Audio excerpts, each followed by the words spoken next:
sidoo Allah quraanka ku sheegay shinnidu waxay ka mid tahay cayayaanada oo Rabbi sida gaarka u xusay taasoo eebba u sakhiray inay hooy ka dhigato buuraha dhirta iyo waxay dadku dhistaan cimrigeedu waxa uu gaadhaa 14 ilaa 28 cisho inkastoo boqoradda cimrigeedu gaadho 3 ilaa 5 sano dhererkeeduna 1.3 ilaa 2 sentimitir shinnida jirkeeda waxa loo qaybiyaa 3 qaybood madax uurku jir iyo qayb dambe saacadii waxay jari kartaa qiyaas ahaan 28 kilomitir iyadoo aan ka lumin jidkii ay hore u soo martay shinnidu waxay isku difaacdaa micid dhuuban taas oo ay ku jebiso cidda ay dareento inay cadow ku tahay micidaasoo loo yaqaan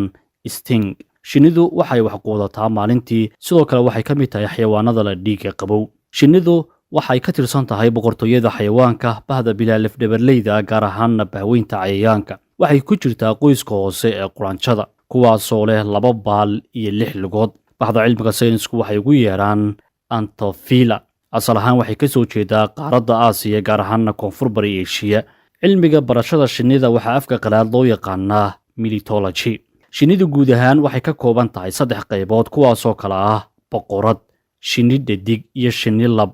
ama qadle mid kasta waxay leedahay shaqo u gooniya iyo hawlqabad guud oo ay wada qabtaan boqoradda waa hogaamiyaha koox kasta oo shinniya oo meel degan waxay maalintii dhashaa 1500 ilaa 3000 beed boqoraddu waa dhadig oo shinnida labka ah boqor lagama dhigo 2 shaqaale waa shinni dhadig taasoo ah taqabata shaqada ugu badan ee boqortooyada shinni lab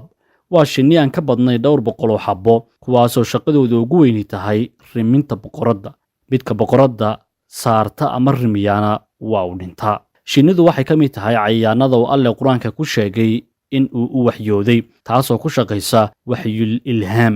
nabiga sallallahu alayhi wa sallam waxa laga soo wariyay xadiis ka hadlayay 3 shay oo caafimaad ku jiro waxa kamid ah malabka quraanka Alle 2 shay ayuu ku sheegay inay dawo yihiin mid waa malabka midka kalena waa quraanka shinnidu malabka ay samayso jilaalkii dib ayay u cuntaa si ay ugu gaadho guga sidoo kale shinnidu waxay necab tahay in ay degto meelaha aan jawi ahaan deganayn shinnida waxa loo dhaqdaa 2 hab guud ahaan ugu dambeyntii qaar ka mid ah culimada islaamku waxay qabaan in shinnida malabkeeda sakada laga bixinayo tusaale ahaan 10% cilmi baarayaasha daneeya deegaanka iyo cayayaanka waxa ay u qoondeeyeen maalinta shinnida adduunka sanad kasta in la xuso ama la qabto 20 bisha May iyagoo tilmaamay in 75% ay ka qayb qaadato isku talaalidda